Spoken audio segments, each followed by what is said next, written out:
The U.S. Open starts today out in California. Does location matter? What's it like to play in the U.S. Open anyway? I'll ask Brad Fritsch on today's episode of Ovies and Giglio. Plus, are we headed for an ACC-SEC showdown in the College World Series? D1 Baseball's Aaron Fitt, the maestro himself, will join us to discuss. Let's get it.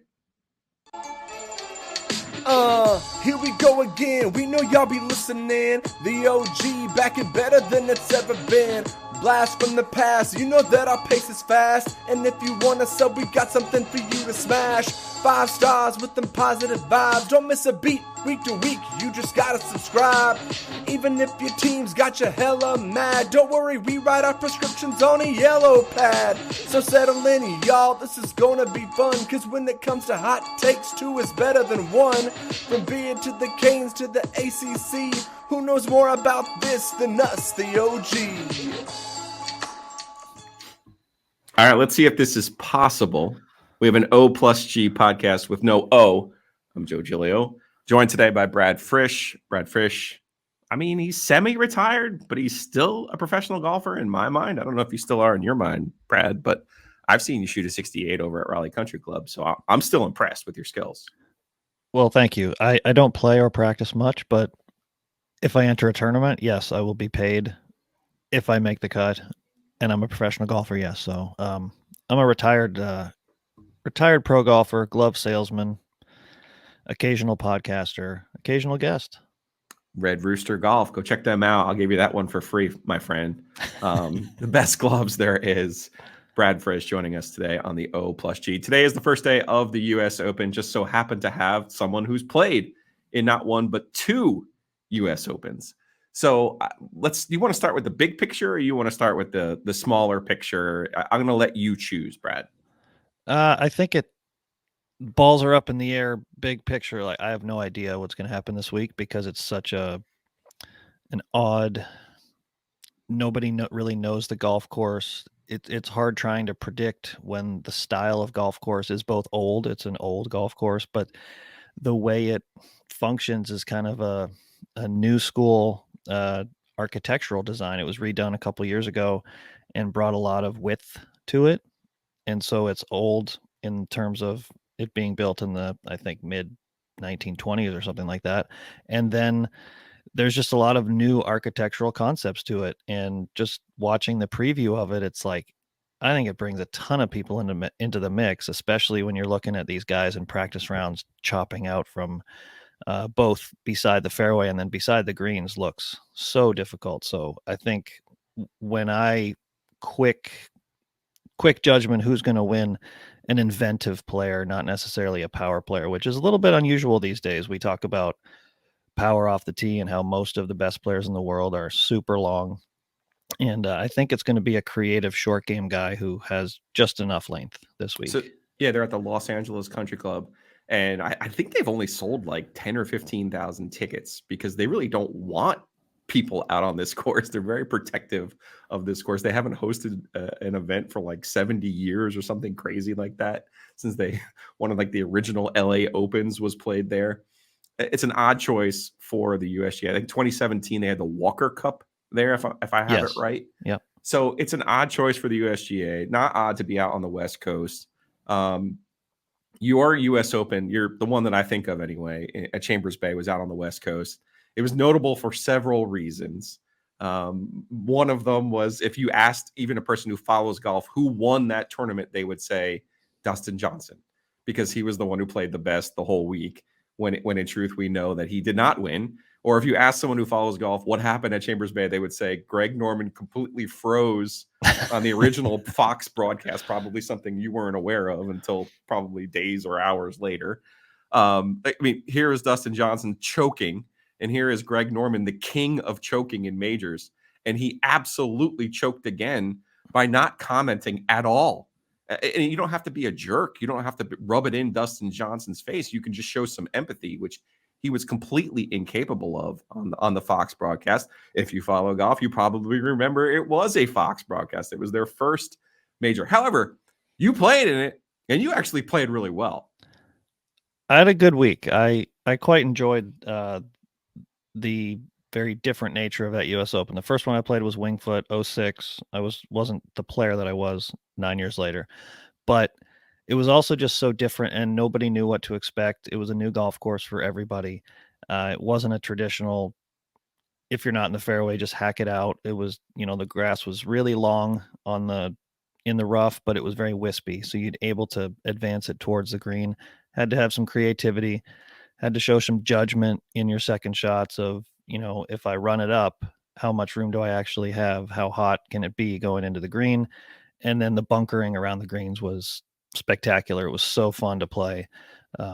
Not super fun to be in them, but there was just a lot of creativity involved. And it was a weird course for spectating. I remember my parents were there, and I think walking off the 10th green, I said, all right, I'll see you on 13, because that was the next time that they would actually be within about 200 feet of any player. It was just a very odd routing, and if you remember, there were these massive dunes in between a lot of the holes, and it prevented a lot of actual spectating. So it was like they sort of saw me on 11 and 12, but not really, and then saw him back on 13.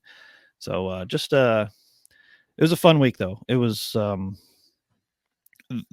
there was a lot of consternation about the greens, how bad they were. I putted great, so I had no real problem with them, and I think a lot of it was kind of mind over matter. It was, if you admit that they're awful, then you'll talk yourself into missing a few. And I just said, everyone's complaining, don't be that guy, and just go out and hit the putt where you think it should be hit.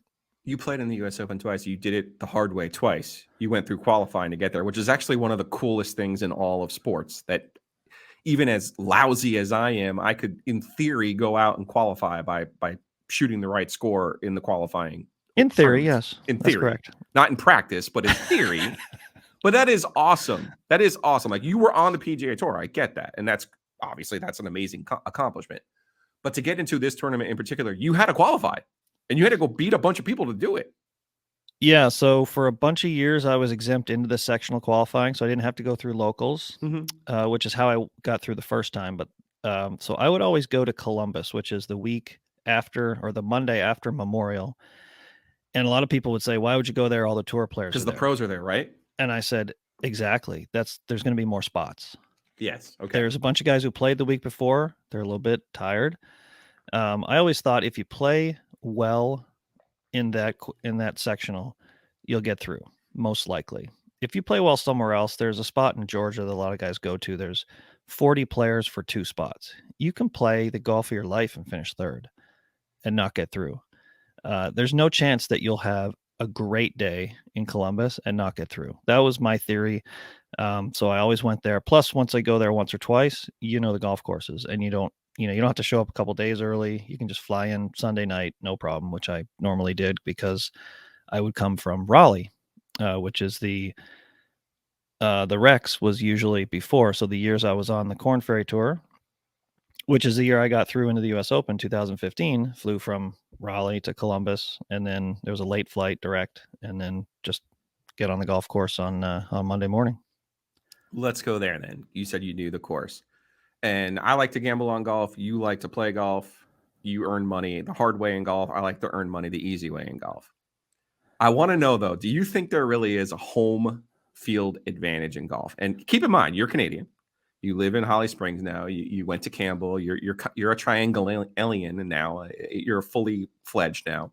Although I don't know if you've picked an allegiance in the Carolina Duke State quadrant yet. Have you? Oh, you don't know that? No, I'm a Tar Heel. Yeah. The Heels. Okay, fine. Yeah. Then you are. You're full trianglean. Yeah. But in by birth, you're Canadian. And we just saw Nick Taylor win the Canadian Open. And it was a nice celebration. Like, it was a nice breakthrough. It had been, I think it was 60 years, 59 years since a Canadian had won that event. 69 years for Joe Ovies, 69 years. 69, That's right. Very nice. So I am convinced this week, and maybe I have just convinced myself because of my own rooting interests. I am convinced somebody from California is going to win this week.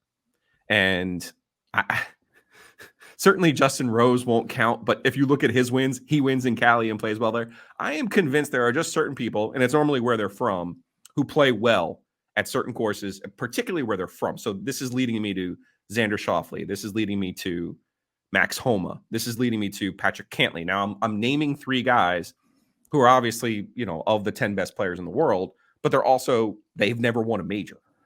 So I'm curious, in your opinion, is there anything to this, what I'm saying to you? Do California guys have an advantage in California? I know there's a different type of, the greens are a different grass. They are. So I think there might be something to this theory, but maybe it doesn't translate in a major. Maybe. I don't know. Maybe I'm just throwing darts out there. There's certainly something to getting to know the type of grass on the greens in California. Poana, it's different, right? It's different. It's patchy, and especially in the afternoons, it grows at a different rate across the surface, so it can get very bumpy. The pace is different, how you want to die the ball into the hole, usually, because you don't want that 3.5, 4 footer coming back because of what I just said. It's very bumpy in the afternoons. As you were talking about Homa, Shoffley, Cantlay, I was thinking, yeah, but they've never won a major. And of course, you got to win your first one. Yeah. And so I wouldn't say that it's an advantage, except for the fact of what you brought up. A guy like Max, who's LA born and bred, there's not going to be a lot of people there, which I think plays into those guys' hands, because for all the talk of course knowledge, course advantage, Walker Cup 2017, Colin Morikawa was undefeated there. Yeah, Morikawa, another Cali kid. He's a little bit not right physically. I don't know if you saw him teeing the ball up yesterday. It was kind of odd. He said there's no pain, just a precaution. I've been there. Don't believe I've been there. Yeah, I've been there. There's a lot of uncertainty with bad backs. So I think the lack of crowd might help those guys. But again, it's their first one. You got to get it out of the way sometime. I don't know if that happens at a home track. Now, saying that, Nick Taylor last week, you described it very blandly, I think, which as an American, that's cool. And Canada is the biggest thing that's ever happened in golf. Even over and above Mike Weir Masters. Winning the Masters? Wow. 100%. The way that played out, I do think that's, now might be recency bias, but sure, I have not seen reactions like that across. My media obligations were sky high after that happened. I didn't play. That's cool. So it was a huge deal. Now, I will tell you that I picked all Canadians in my pool. Like, I had Pendrith, I had Hadwin, I had Connors, I had Taylor. So I took all Canadians because of this reason right now. Okay. So I don't know. Maybe I'm just rooting for my own interests here. I just feel like there's something with the Cali golfers this week. We'll see. But your creativity, though, gets me back to, obviously, Cameron Smith is one of those guys. Nobody likes him, but Patrick Reed is one of those guys. He's who was also one at the Farmers out there. John Rahm, obviously, won at the same track. His U.S. Open came at that same track. But you mentioned something that has kind of perked my ears. You said that this is a wider course. That is not something we're used to in the U.S. Open. Not at all. Which I'm not going to say the last time a U.S. Open was played on a wider course, because Aaron Hills was before Chambers Bay. But if you recall who won at Chambers Bay, an outstanding iron player. And Spieth actually ended up winning. Yeah. And did he really win? I mean, come on, you were in there, and I'm not trying to denigrate it, but Dustin Johnson lost. He birdied 16 and 18. That was a good finish for him. Dustin had it above the hole. As soon as the ball stayed there on 18 above the hole, I was thinking he's having at least 4 or 5 feet coming back if he misses. And he did. He had about 6 feet, and he missed. And it was just such a quick part of the green at the very end of the day. I remember Gretzky, his father-in-law. Yeah. Maybe not yet, but they were dating. He was up watching, and he couldn't watch after the second putt. Like, he walked straight away. It was hard for the family, man. I mean, and that was at the point where Dustin, he hadn't won a major yet, right? Yeah. And he won the U.S. Open the next year at Oakmont.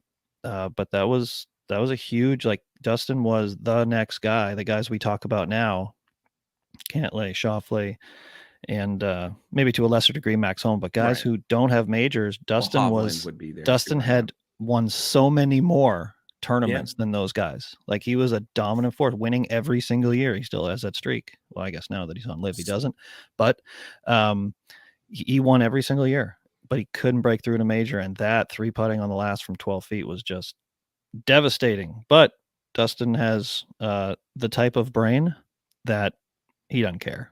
And the next year showed he didn't care. Yeah. but so athletic. I mean, I'm not breaking news to you. There's not a lot of guys on the tour who look like him, and play like him, have a natural talent the way that he does, and what is he, 6'4", if not more? I mean, he's just an imposing figure out there. In your brain, is there someone who's more naturally talented than him? I look at a guy you've seen, not athletic wise, but Victor Hovland reminds me of a guy who's just insanely talented. I was during the PGA a couple holes before he made double. I was texting a friend that said he just always seems to have a double bogey in him at the wrong time, and he freaking sure double enough. bogey 16. Well, I appreciate you. I have a 33-1 ticket on the board for the PGA. But so thank you. He's playing so well. He wins Memorial. He's playing awesome. So he's definitely one of the favorites this week. But him, he's not a big guy, but he just freakishly golf athletic, I'd say. And one of those guys. I think he's athletic. I think he's a little bit more than just golf athletic.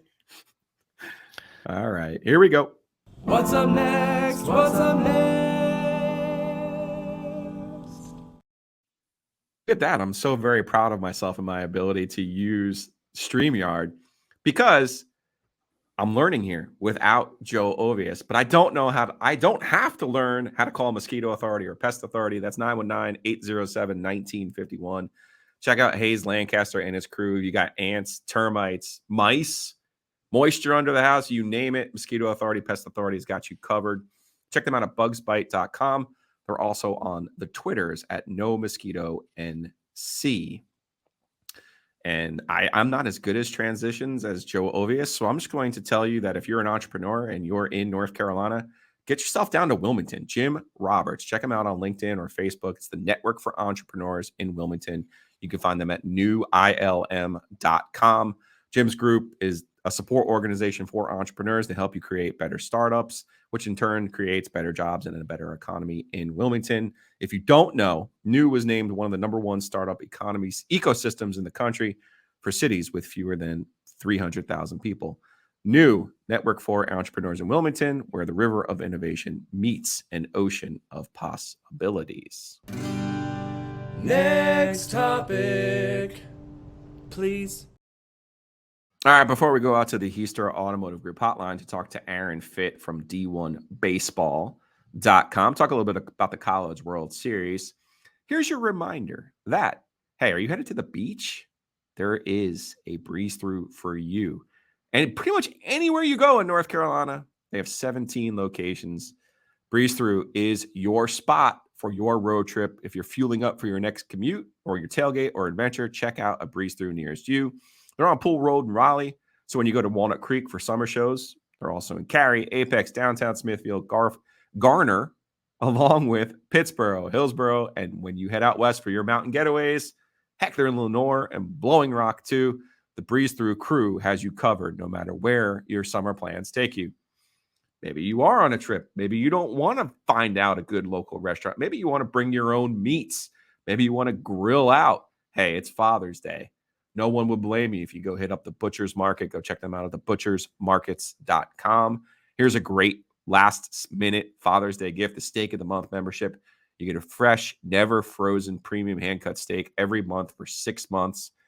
Again, check them out at thebutchersmarkets.com.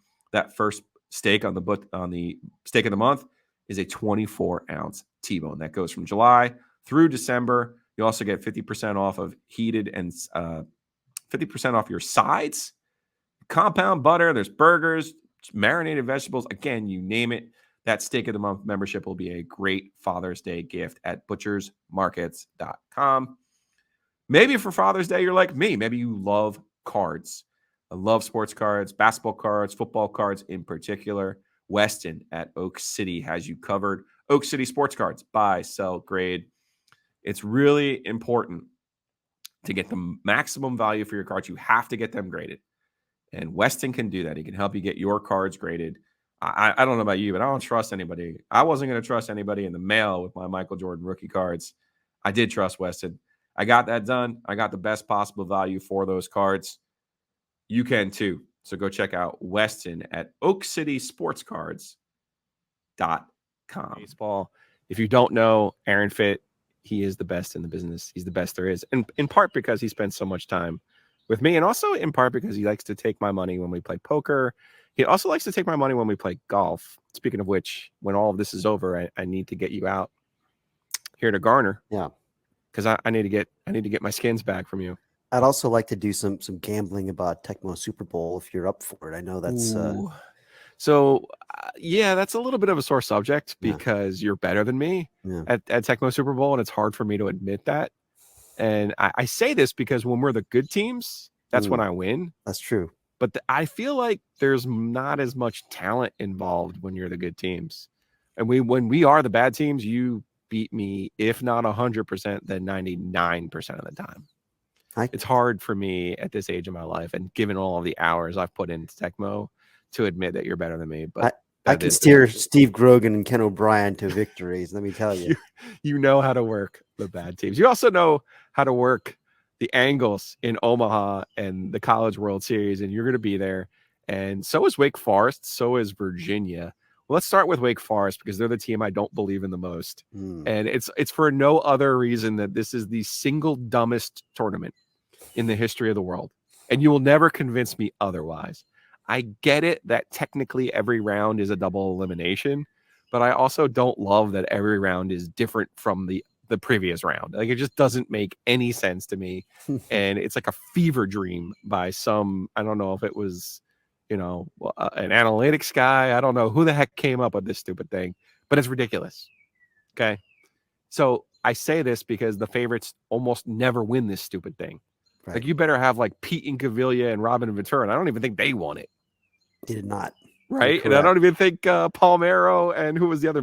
Clark. They didn't win it either. You're right. Did Barry Bonds win it at Arizona State? I think he did. They did. 1981. Yep. Okay. See, you're the man I know would know all these answers to these questions, but it's an incredibly difficult tournament to win. That doesn't diminish what Wake Forest has done. It just feels to me like it's all set up though, working against being the best team. Am I at least half right about this, Fitzy? Yeah, I mean, so the number one national seed has won it all one time since the tournament expanded to 64 teams in 1999. And that was the first year, 1999, Miami. And it has not happened since, which is weird. It's just weird. In the last three tournaments, the number one seed didn't even get to Omaha. And, they were historically dominant teams. Last year, Tennessee and certainly Arkansas the year before that. I mean, they were flawed, but they had an incredible season. Tennessee's flaw last year was they were kind of emotionally immature, and that's what bit them in the Super Regional against Notre Dame. I mean, you got people getting ejected and suspended because of you can't control your emotions. And this Wake Forest team doesn't have a fatal flaw. That's the thing, Joe. Like they really are complete and in every way. And I mean, I was trying to talk myself into picking somebody else because like you can't pick the number one team. They never win. Plus it's Wake Forest. They've never been to Omaha since, since 1955. I mean, it's been a while. And like it felt too obvious, but also, I mean, can you trust these guys? Right. But I was nervous about, can they get to Omaha? I mean, cause that's the thing. It felt like the weight, the weight of just getting there was going to be big, especially in front of their own fans and knowing that, they had this super team this year. This is their kind of their window is right now. And you know what? They didn't show any kind of cracks whatsoever. They were just a buzzsaw right through, the first 5 games that they played. In fact, they've outscored their opponents by 59 runs in the first 5 games, which is the most ever in the NCAA tournament. Now that includes a 1-run game against Alabama, 5-4. So they showed, hey, we can, and they've showed that plenty this year. They've won a lot of close games, and that's the thing is, their offense they're second in the nation in home runs. I think they play in a bandbox. I was going to say, I think a lot of people chalk that up to where they play, but I think that's not exactly who they are anymore, though, right? Right. I mean, it's they still hit a ton of home runs, but they also hit their share of doubles, and they won their share of close games, and. I think their style of play will translate to that bigger ballpark in Omaha because of their pitching. Their pitching travels. It's the best pitching staff in the country, and it's not close. I mean, they lead the country in ERA by almost a full run, over Tennessee, and they play in that ballpark. I mean, it's nuts. So I just think if you're rolling out a Brett Lauder and a Josh Hartle, and then a Seth Keener, And you've got, Sean Sullivan now in a bullpen role, which I kind of love. He can just come there and shove it down people's throats and for a couple innings in relief and give you a totally different look. Love that with Michael Massey and Cole Rowland and, Cam Manassi. That's what, 6-8 guys right there that they can really, really feel good about running at you. And it gives them variety, gives them a chance to match up. It's a incredible pitching staff. And so that's why I still think that they're the team. Now, doesn't mean they're going to win, but they're clearly the favorite. I like to say that the NCAA tournament doesn't start until you play an SEC team. So Wake Forest has at least started the tournament by beating Alabama in the Super Regional. Of course, it's nice to play Alabama when their coach was fired and who the heck really knows what's going on with Alabama, but that's neither here nor there, right? They did beat the Crimson Tide. They are in Omaha. They had some mojo now. Since the coach got the coach thing, they really played well down the stretch. Did it? Okay. So, but now here comes the real test. They get the nominal, oh yeah, you got to play Stanford in Omaha. Stanford makes it every year. They never win. They will never win. Thank you for coming, Stanford. Your participation trophy is waiting for you back in Palo Alto. Then the LSU Tennessee portion of bracket number 2 is the one that I have my eye on. LSU feels like this year's Tennessee, and Tennessee was last year's Tennessee being the number 1 overall seed last year. I feel like sometimes a team will win it a year late, right? We've seen this with Virginia basketball, for example, where people kind of fall asleep on them a little bit. And you're like, well, wait a second. No, they were really, really good last year. And correct me if I'm wrong, because I don't know how much turnover Tennessee had from last year, because you're right. So much of last year with Tennessee baseball was theatrics. They do kind of feel like, though, the forgotten team here in Omaha. Yeah, it's the team after the team thing is real, and it's in baseball too. And I mean, Virginia baseball, same thing. 2014 UVA baseball was a juggernaut. They were the kind of number 1 team, basically wire to wire, and they made it all the way to the finals, and they made it to game 3 of the finals, and then they lost on that Johnny Norwood home run to Vanderbilt. And the next year they barely snuck into the tournament, as a 3 seed, and that's the year they won it all. 2015, breaking the ACC's curse too. Yeah, exactly. And so, and we've seen that repeatedly. Oregon State in 2017 was this historic team, 56-4, didn't win it all. 2018, they do win it all. I mean, it's just there's so many examples of this that we have seen in this sport, and it does feel like this could certainly be the case for Tennessee. I mean, they lost a lot in their lineup. And they hit the portal and they did a good job replenishing it. It's a home run hitting team. Their style really does not translate well to this pitcher-friendly ballpark because they lean more on the home run, I think, even than Wake Forest. Even though Wake Forest has just as many home runs, I just think that Tennessee's offense is a little more one-dimensional. But again, the pitching is elite. I mean, it's the only one that really can stack up to Wake. I mean, they're second in the nation ERA. Now they're almost, like I said, almost a full run behind it. But still, I mean, it's really, really good, and it's elite arms and guys who were there last year. You still have Chase Dolander, and you still have Chase Burns at the back, and Drew Beam, and you throw in an Andrew Lindsay, and I mean, it's power arms, it's power stuff coming at you, which always seems to play in Omaha if you throw enough strikes, and they have been. So, it's been an uneven year in Tennessee. That's why they've been maybe something of a forgotten team. They've been up and down.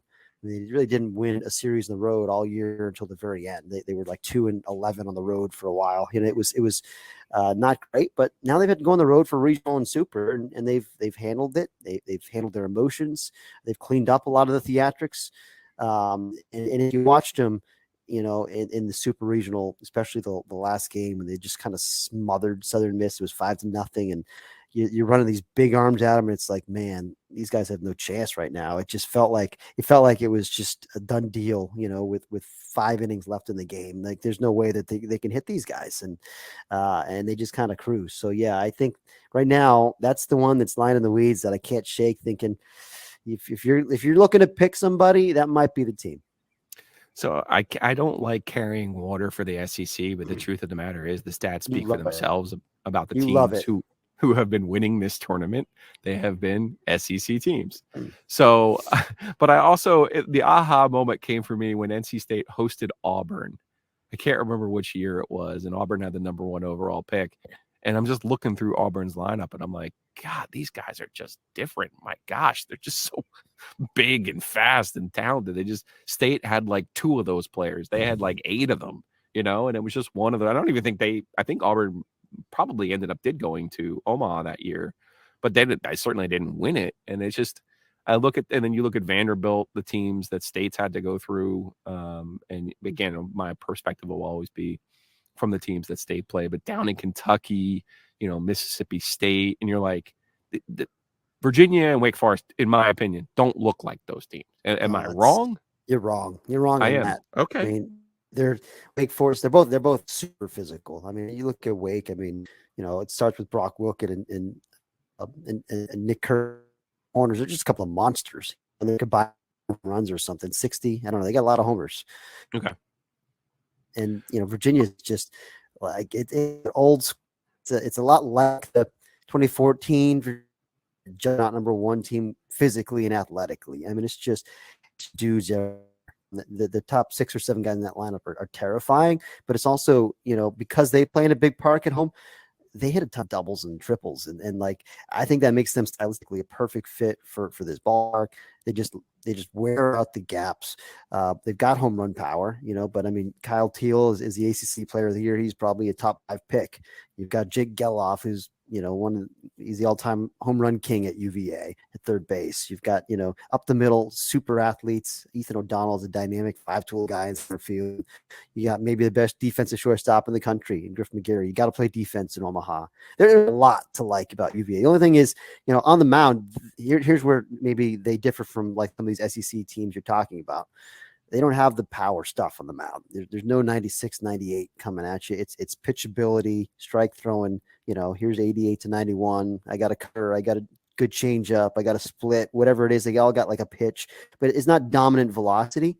But you look up and it's, they're 4th in the nation in ERA. And it's like, I don't quite understand how. I was skeptical of that pitching staff all year, but they get it done. And part of it is because their defense is just elite and they smother you that way. But I think they're really good. And I think this tournament sets up well for them. Aaron Fitt, D1 Baseball, D1Baseball.com. Find all of his work there. It is the best. He is the best in the business. He's taking some time for us here on the Heister Automotive Group hotline. Fitzy, that top bracket, Virginia, they've had the easiest bracket I've ever seen to get to Omaha, by the way. Cool, they beat Duke. So they get Florida. The tournament actually starts for them on Friday when they play Florida because they'll finally play an SEC team. The other side, though, TCU and Oral Roberts. This guy, you follow Division I baseball better than anyone. So give me the 30-second elevator pitch on the Oral Roberts 30 for 30 that's being written right now. I will, but I have to stick up for Duke and East Carolina. Those are very good teams at UVA beat. No, they are, but they're not SEC teams. They're not SEC teams. Yeah. Was Maryland up there too? I mean, or was that who Wake beat? That's who Wake beat. But again, Maryland was really good. Joke. Really good. What a joke. Get out of here. Oh my goodness, you're killing me. Oral Roberts is the third regional number 4 seed ever to get to Omaha since the tournament expanded in 1999. And of course, one of those 3 won it all, Fresno State in 2008. Yeah. The other was Stony Brook in 2012. But this team they're kind of like, those teams in that they felt underseeded as a 4. They felt like a very, very dangerous 4. And they won like 21 games in a row. Headed into the super regional. They had, granted, they play in a terrible conference. The Summit League is one of the worst conferences out there. And so, but they've ruled it with an iron fist and they've got some talent. Their closer, Cade Denton, is probably the most famous guy that they've got. It's just real electric stuff, from a low funky slot, big body guy who throws 96, 97 with wicked life and a plus slider. If you can get the ball to him at the end of the game, you're in great shape. Jonah Cox, their center fielder, is like a 47 or 48 game hitting streak, which is cool. So they lead the country in fielding percentage. They take good care of the baseball. We always look for teams that play good defense in Omaha. They can make some noise. All right, I got Tennessee and Virginia in the final. Who you got? If you had any guts, you'd take Oral Roberts, but you don't have any guts. We know that about you. You know this. I'm going to go with one ACC team. I'm trying to balance this. You've talked me into UVA. Good. UVA is a good pick. I've got them on that side also. The Florida's really good, but I like UVA. I just think, again, for all the reasons we talked about. And originally, you're going to laugh at me, but heading into the tournament, I picked Stanford to win it all. Did you? I did. This third year in a row there, very physical team, all this stuff. they spooked me a little bit getting here. I don't like the way they had to really ride Quinn Matthews too hard. He's their ace. He threw 156 pitches in the Oh Super. no. It was Oh, not no. good. Wheeling him back out there with a No. 5-run lead in the ninth. It's like, what are we doing here? Did not like that. Their bullpen strike throwing issues. So I'm jumping ship on Stanford. I'm just taking the Deeks. I was trying to like talk myself out of it. I can't do it. They're too good. Okay. I'm taking Wake Forest over Virginia in an all ACC Love it. finals. I'm going to get so much mockery from all the SEC people when it's like Florida and LSU, but so Right, be it. right. Well, I like it. Enjoy yourself in Omaha. Appreciate you taking some time. And even though you don't remember telling me to take Tennessee, I took Tennessee. Last year, you gave me Ole Miss. Let's see if we can't make this 2 years in a row because I kind of like it. Of course, that might be bad news for you because it means we'll have to do it again next year. Anytime for you, my friend. All right, Fitzy. Appreciate you. You got it. Hold on. We're moving on. All right, you've got questions, we've got answers. Little something we like to call Hey Joe. Only have one Joe here today, which means I am not capable of bringing up the questions on this screen, but I am capable of reading them to you. Thanks again to our friends at Oakwood Pizza Box. Anthony Guerra has the best pizza in not only Raleigh, but the state of North Carolina. OakwoodPizzaBox.com. Get your orders there. Go see them on Person Street. They are across from the landmark Krispy Kreme in downtown Raleigh. All right, Brad. Let's start with an easy one from Kinchin. Hey, Joe, what's some good music that you listen to when traveling this summer? Are you a Bluetooth aux cord kind of guy in the car, or what do you like to listen to? I like to listen to music when I travel. I've told you before that my podcasting ability to listen back Bluetooth to phone, back to Bluetooth, someone calls me, it's not good. I'm stuck You listen to the podcast from the comfort of your home, is what you're saying. On my walks, Joe. On my walks. Okay, perfect. Right. I like it. But yeah, I listen to music, and a lot of it is 80s, 90s, a little bit from today, but not much. I like to create playlists. I have something called the Green Carpet playlist. I am 48 years old, but the Green Carpet is the playlist from all of the albums that my dad had. So there's a lot of yacht rock in there. There's also some like Simon and Garfunkel in there. Billy Joel, obviously, you can't get around Billy Joel. But then I go the other way. Like I like to throw in my country songs that Ovies hates. I like to throw in rap songs from the 90s, early 2000s, which Ovies is totally okay with. So you're bound to maybe even get a little Hamilton in there for me. You're bound. My mixtapes are they're quite eclectic. I'll just put it that way. So for me, I like to create those. I don't like to go in unprepared. I like to have those playlists ready to go. Do you create and curate your playlist, or is it more of a shuffle? No, I'll just say, hey, play 80s rock. Okay. Last summer, my brothers and I went for my brother's 40th birthday. We went to Toronto and we saw Motley Crue, Skid Row, Def Leppard, Joan Jett. Oh, it was pretty amazing. She still got it, by the way. She can't sing for long, but right. but she still has it. But it was great. Just, that's when I was 10, 11, 12 years old. It was a lot of fun. I definitely say create a playlist. Also, sometimes I wander into those reels and stories and TikToks and find some music that I do that the youths, Brad, are listening to, and we'll pop some of those songs in there as well. All right, let's go to the next one from Kelly. You've already heard our conversation with Aaron Fitt about the College World Series and what will happen there. But from Kelly, who's a big Wake fan, what's your take on Wake's chances in Omaha? All right, Brad, how much of the College World Series have you been following? Well, I saw Campbell dispose of NC State. That was cool.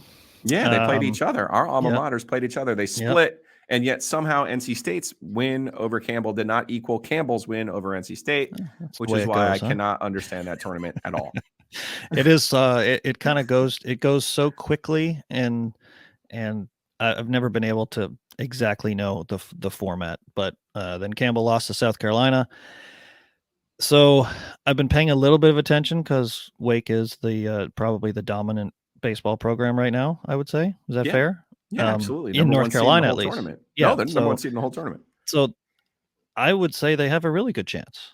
They keep doing things that they're supposed to do as the 1 seed. So I have no problem saying, yeah, they're the betting favorite. They are the betting favorite. They're plus 261, which if you're new to gambling means if you bet $100, you'll win 261. I believe they were a little bit higher than that to start the tournament. Maybe it was 4-1 to start the tournament. I don't like them to win, even though they're in Omaha, because they're with too many SEC teams on their side of the bracket. I actually like Tennessee at 8-1. I got them at 16-1, I believe, is the ticket I have for the Volunteers. So maybe, again, I'm just rooting for my own interests. But I would be surprised if it's not an ACC SEC final, given the other side of the bracket as well, because Virginia is another one of the teams that has a really good chance there. Some people might take this, oh my God, you're a Wake hater. No, I'm not. I'm just pointing out that in this tournament, the format is just so stupid that it really doesn't make any sense. And you'll see it. Like, my guess is Wake will beat Stanford in that first game and then lose to an SEC team. And then you'll be like, well, what's going to happen now? And then all of a sudden, like, they'll come back and probably play Stanford again and lose to Stanford. And you'll be like, well, wait a second, we beat Stanford. Why are we gone? Trust me, these are the kind of things that happen. But again, if you missed any of that conversation with Aaron Fitt, catch that right here on the O+G podcast. All right, we are moving on, as former producer and real life OG producer Jonathan Rand likes to say. This is from I Am the Goomy. What has been your favorite part of podcasting so far?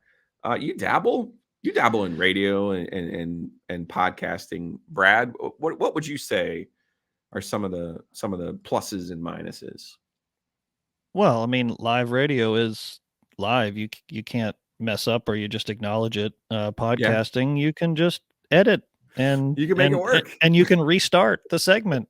Maybe we did that a while ago. Who knows? You can make it work. Well, your schedule. I think that's been the best part. Like, I don't think there's necessarily been a big difference in what we're doing. I do think the schedule is different. And then obviously we're not doing 15 hours a week, which is really, really hard. If you've never tried to do it, you should. And I get that it's not digging ditches and it's not curing cancer.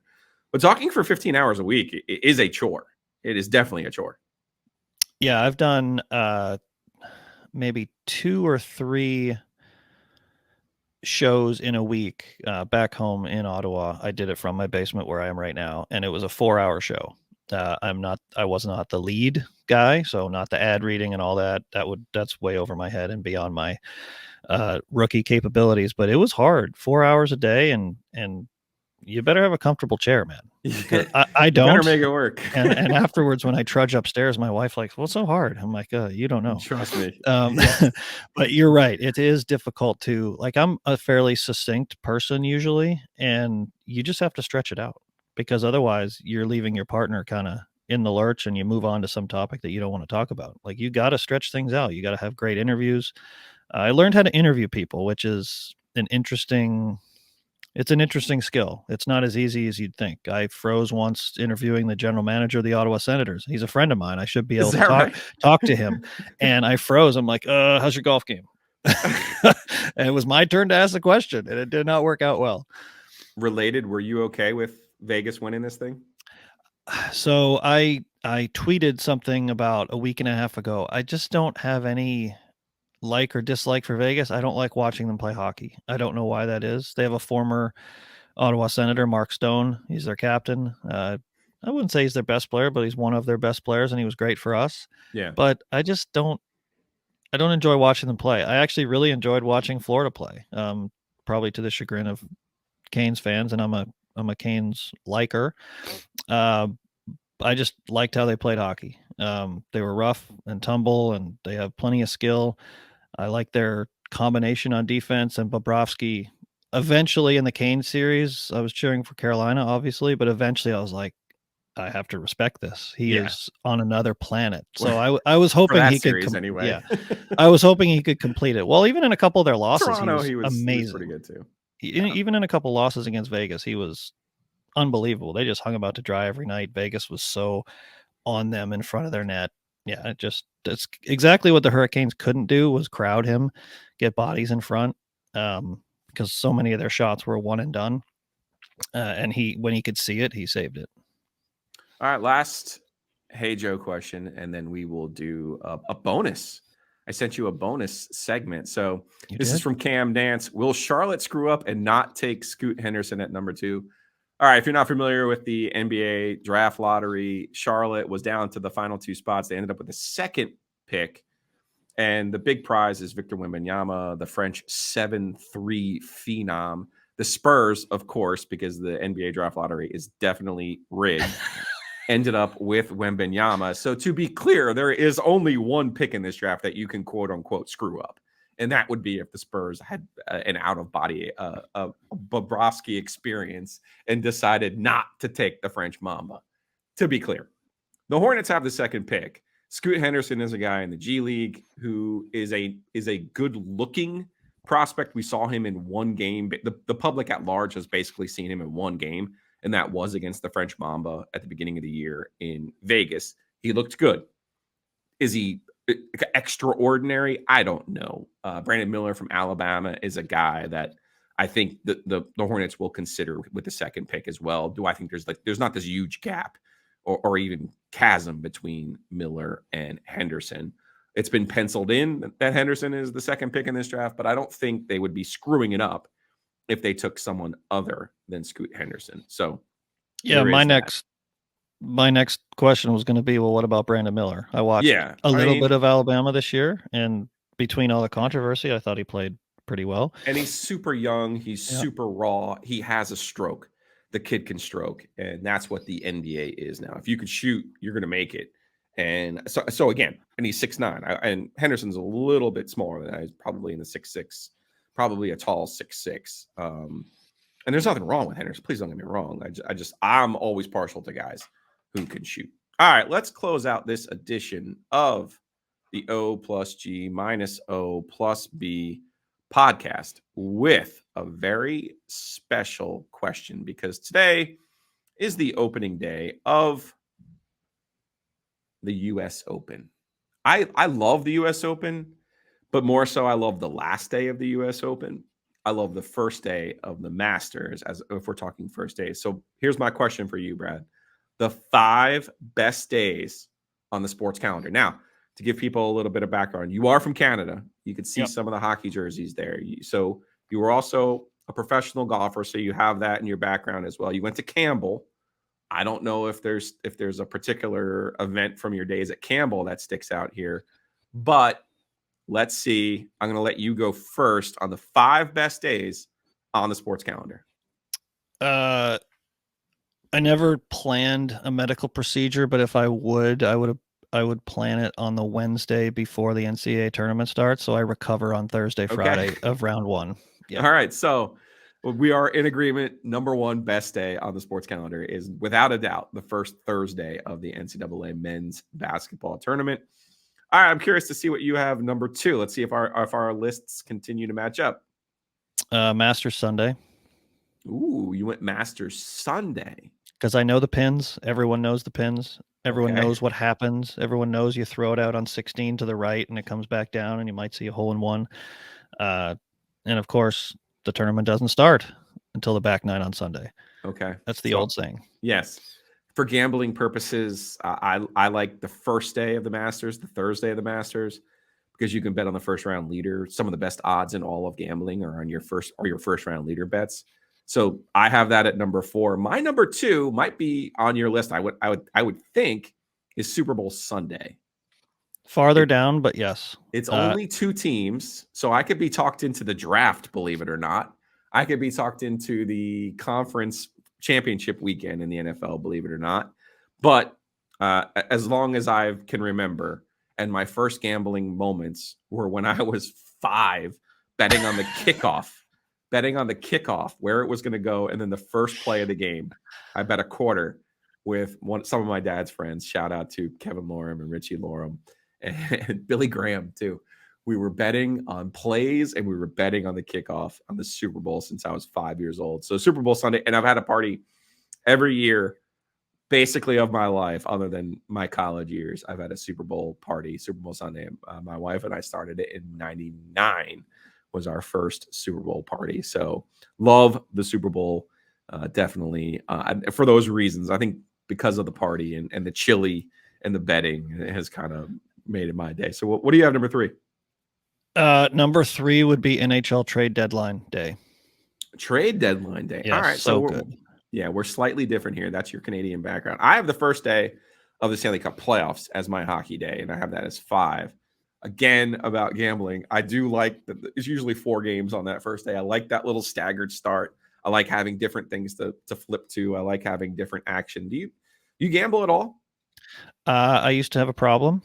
Okay. And yeah, I try not to anymore. There's once every 2 years, go to Vegas just for fun, play a little cards, but then sports book and just sit back on an NFL Sunday and just watch the fireworks. The best moment I've ever, or the best couple of hours I've ever spent in Vegas was at a sports book. It was a random Sunday. I think it was in October, and just different things happened in the afternoon games near the end of the 1 o'clock games that the buzz in there was nothing like I'd ever seen. Like there was an interception at the goal line. There was an interception run back for a touchdown, and everything obviously changed, either the over unders or, the lines. They flipped from, Indianapolis winning to Indianapolis losing. Yeah. And it was madness. And so even I can appreciate a good gambling story, a gambling day. One day you're going to have to tell me how much your units are, because Joe, you might have a small problem. I'm not sure. We'll see. It's either going to get better or it's going to get a lot worse. We'll see. Probably not your units, though, as a guy who was on the PGA Tour. That's what's funny, though? The Super Bowl Sunday, like when you and I were growing up, I'm 45. I think you're 44. I'm 48. Yeah. 48. All right. But growing up, the games were so uncompetitive for a long time. Yes. And that kind of, it wasn't a great day. Like you'd think, John Elway's really got him this time, and lose 55-10. Yeah. Mm-hmm. Stan Humphrey, you talked yourself into San Diego and Stan Humphries. Like, no. I think they could do it. But then, and even my Dallas Cowboys, like they weren't competitive. The first Bills one was not. The second Bills one was okay. Yeah, only the last one was. And then Pittsburgh wasn't super competitive either. Like it took a long time in my lifetime for the Super Bowl to become ultra competitive, and the last bunch of years have been great outside of the Tampa, Kansas City, and that was just because of injuries. Yeah, but they've been. I thought the games have been really good lately. Oh yeah, we've had a little bit of a run here where they have been. Yeah, my kids don't understand when I was their age. So I have a senior in high school. Like when I was a senior in high school, you're right. It was Washington just beating the dog snot out of Denver. Mm-hmm. It was Thurman Thomas losing his helmet. There was the one good Giants-Bills game. Yep. But other than that, I mean, they're mostly, snore fests. And you're like, what? No, not another Super Bowl. That's almost how let's bet on the kickoff. Let's bet on let's bet on the next play. You knew early on. Yeah, because we knew that, like, what the heck's going to happen here. So that was big. I got one more spot open. So we're basically in agreement here. We have a golf, we have a hockey, we have the Super Bowl or an NFL, and we're in a total agreement on the first Thursday of the NCAA tournament. So I'm curious for your last spot of the 5 best days on the sports calendar. It's a great question. You only sent it to me like a minute before. I didn't even look at the question. So these are all very genuine. You want me to give you mine? Yeah, go for it. Yeah. Okay. My last spot goes to the New Year's Day. And when I was growing up, obviously all of the college football bowls that you cared about were played on the same day. Now, obviously that calendar has switched a little bit, but we also now have a hockey game that has taken, the outdoor game has carved its own niche. And perhaps I am colored by the experience at Carter Finley Stadium, but not just that game. I feel like hockey, for people like me who didn't grow up in Canada and didn't religiously follow it growing up, the outdoor game really has brought a spotlight to the NHL, and it was really one of their better ideas. So New Year's Day kind of gives me both of those things, enough of the bowl games that we still care about and the outdoor game. Okay, so I'll give you a little perspective on the outdoor game. Now I think it's kind of overdone because it keeps going back to Boston and not New York, but it's they're going to be in New York or Jersey next year. So right, what Raleigh did this year, you'd like to see more of. You'd like to somehow get one in Vegas in Nashville. Figure that out, and I'm all in for the outdoor game. But like you want to see the new spots. They did Nashville the previous year, and they had a problem there, and that was kind of why they were so worried about Raleigh. Because when I they could go totally to different see places, they're like, Do you remember the day before in Raleigh? It was 78 degrees or something crazy. Like I was legit worried about what it was going to happen. yeah, It was well, hot. they have figured out how to keep the ice. They had the Lake Tahoe issue with the glare, Yep. which has kind of forced them to play them all at night. I'm with you. You can't keep running it back in the same our traditional pro cities. I thought Raleigh probably opened their eyes to certain venues, and particularly the way that it was embraced. But yeah, I'm with you. I'd love to see one in Vegas. That would be cool. I would say I've not seen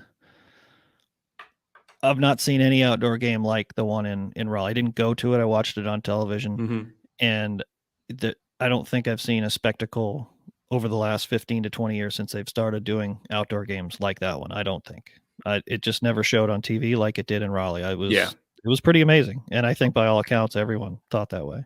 Of the list of events that I've covered in 27 years, I'd put that in the top 3 in terms of spectacle.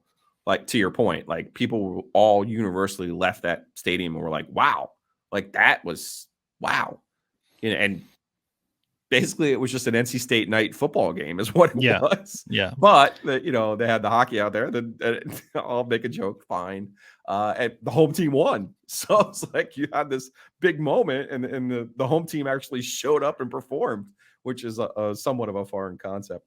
Besides the old Chatham caddy bibs, I think it went just fine. Yeah.